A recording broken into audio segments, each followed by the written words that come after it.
না মচমচে না নরম, এটা একেবারে অন্যরকম। যদি ইউনিক টাইপের নাস্তার আইটেম তৈরি করতে চান তাহলে এই ভিডিওটা দেখুন। আজকে মাত্র একটি ডিম আর 1 কাপ আটা দিয়ে এরকম ক্রিস্পি আর সুপার টেস্টি একটি নাস্তা তৈরি করছি। এটা বানানো এতটাই সহজ, আপনি যদি একবার এই ভিডিওটা দেখেন আপনি কিন্তু অবশ্যই ট্রাই করবেন। তো বানানোর জন্য প্রথমে এখানে নিয়ে নিচ্ছি 1 কাপ পরিমাণে আটা আর 1/4 চা চামচ লবণ, 1 টেবিল চামচ পরিমাণে রান্নার তেল। এখন এই 3টি উপকরণ হাত দিয়ে ঘষে ঘষে খুবই ভালো করে মিশিয়ে নিতে হবে।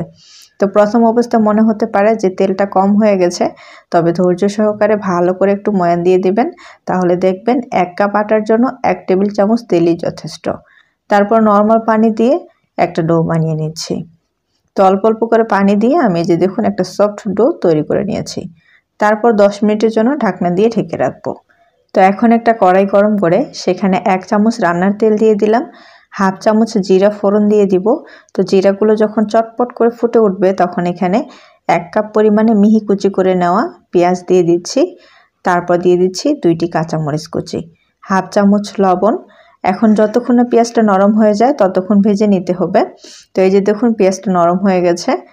তো এখন এখানে আমরা দিয়ে দিব 1/4 চা চামচ হলুদের গুঁড়া, 1/4 চা চামচ মরিচের গুঁড়া আর 1/2 চামচ ম্যাগি মশলা। তারপর খুব ভালো করে পেঁয়াজের সাথে মিশিয়ে নিতে হবে। এখন এখানে আমি দিয়ে দিচ্ছি 1/2 চামচ পরিমাণে চাট মশলা। আমি এখানে ঘরের তৈরি চাট মশলাটা ব্যবহার করেছি। তারপর খুব ভালো করে মিশিয়ে নিতে হবে। মেশানো হয়ে গেলে পেঁয়াজটাকে একটা সাইড করে নিব। তারপর কড়াইতে আবারও 1 টেবিল চামচ তেল দিয়ে সেখানে একটি ডিম দিয়ে দিচ্ছি। তারপর ডিমটাকে হালকা হাতে এভাবে ঝুরি করে নিতে হবে। ডিমটা ঝুরি করে নেওয়া হয়ে গেলে পেঁয়াজের সাথে খুব ভালো করে মিশিয়ে নিতে হবে। আর আমি এখানে ঝালের পরিমাণটা একটু কম দিয়েছি, আপনারা চাইলে এখানে চিলি ফ্লেক্স অথবা গোলমরিচের গুঁড়ো ব্যবহার করতে পারেন যদি আপনি বেশি ঝাল খান। এরপর সেখানে 1 চামচ টমেটো সস দিয়ে দিচ্ছি। তারপর দিয়ে দিচ্ছি ধনেপাতা কুচি। অবশ্যই কিন্তু টমেটো সসটা দেওয়ার চেষ্টা করবেন, এতে করে এটা স্বাদ বহুগুণে বেড়ে যাবে। তো সব কিছু ভালো করে মিশিয়ে ঠান্ডা করে নেব।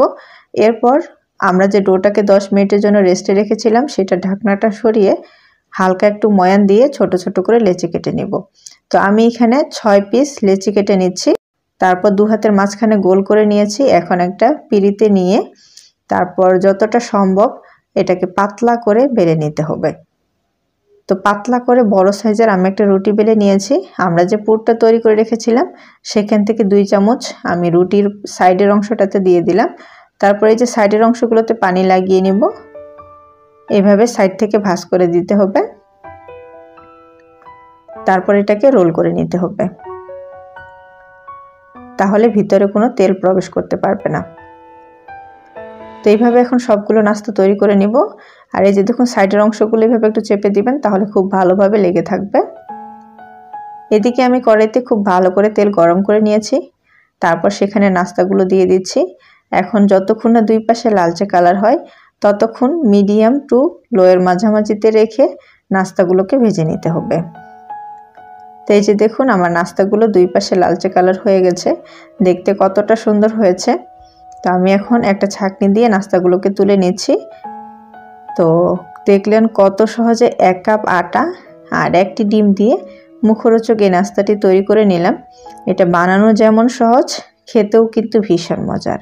আপনি যদি এখনও এই রেসিপিটা ট্রাই না করে থাকেন তাহলে এই রেসিপিটা দেখে অবশ্যই একবার ট্রাই করে দেখুন, তা না হলে অনেক বড় স্বাদের একটা খাবার মিস করে ফেলবেন। আর আমি গ্যারান্টি দিয়ে বলতে পারি আপনি যদি রেসিপিটা ট্রাই করেন আপনার কাছে ভালো লাগবেই লাগবে। ভিডিওটা ভালো লাগলে সাবস্ক্রাইব করে পাশে থাকবেন।